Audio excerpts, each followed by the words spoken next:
Welcome back. Last week we talked about why willpower fails and why habits work. Today we're building the first habit. We aren't talking about budgeting, which feels like a punishment to a lot of people. We're going to talk about tracking, which is about clarity, because you can't manage what you don't measure. And you definitely can't teach your kids how to handle money if you're driving blind yourself.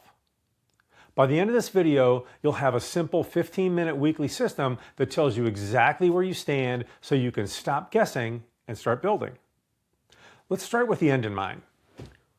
Why do we need to track our spending? Is it to feel guilty about buying a latte? Absolutely not. We track because of the 4% rule. It's also known as the rule of 25. The math is pretty simple. To be financially free at any age, you generally need to have 25 times your annual expenses, and that should last you indefinitely. So if you spend 50 grand a year, your freedom number is going to be 1.25 million. If you spend $100,000 a year, and this is spend, not earn, your freedom number is 2.5 million. So do you see the problem? The target moves based on your lifestyle. Now, we're not looking for a life of deprivation, eating rice and beans in the dark, but we're not looking for a fantasy billionaire lifestyle that you might see on Instagram either. We're looking for a realistic, pleasurable, fulfilling life that fits your family. But you can't calculate that freedom number if you're guessing at your expenses. Even if you're off by just a couple hundred a month, your target could be off by hundreds of thousands down the line. And that's why we track, not to judge, but to clarify. So how do we do it? This is where a lot of people get stuck. They think they need, a complex accounting degree or a master spreadsheet with fancy pivot tables. You don't. The best tool is going to be the one that you actually use, because consistency beats complexity every single time.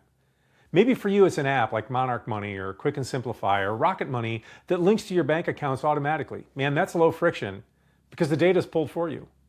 Or maybe you prefer a simple Google Sheet or Excel file because you like to manually type it in. It makes you feel more connected to the numbers. That's me. But it doesn't matter. Get yourself and your kids set up with a system that works for you. Your goal is not to spend hours analyzing every penny. Your goal is to create a habit of tracking your money in about 15 minutes a week.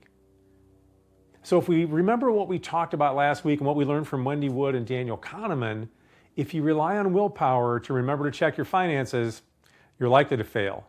You're tired, you have kids, life happens. So instead, we're going to use habit stacking.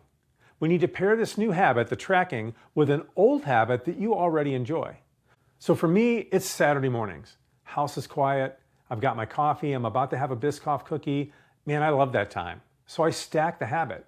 Coffee plus cookie plus 15 minutes of financial review. Now my brain associates looking at my spending with the smell of coffee and the quiet of a morning. It's not a chore. It's a ritual. So what's your stack? Maybe it's Sunday night after the kids are in bed if they're too small to involve in all of this yet. Maybe it's Friday afternoon before you close your laptop for the weekend. Whatever it is, find the time, protect the time, and make it pleasant time. And ultimately, this isn't just about you. This is one of the most valuable life skills that you can hand to your kids. Most kids grow up thinking money is infinite or invisible. They swipe a card and stuff appears. We have to pull back that curtain. You don't have to show them your mortgage documents or stress them out with bills, but you do need to show them this action of consistency. Get them a simple app or a notebook. Have them sit with you during your coffee and review time. If they get an allowance or they earn money from chores, have them track it right alongside you. Okay, so you earned $10 this week and you spent $5 on Roblox. Let's write that down. And here's the secret sauce. Add a reward.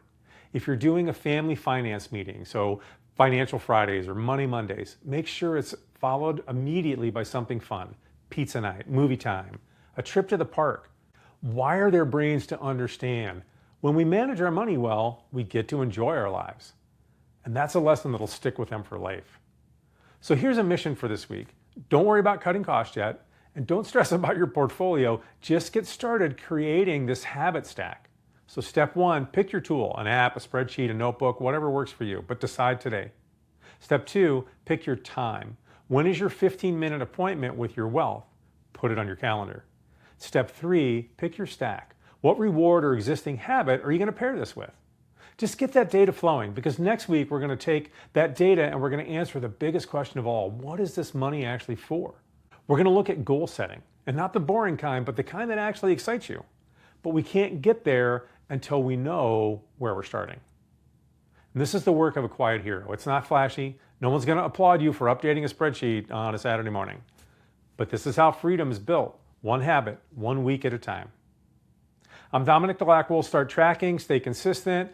I'll see you next week. Please like, follow, and also share with other parents that want to raise money smart kids. Thank you for watching.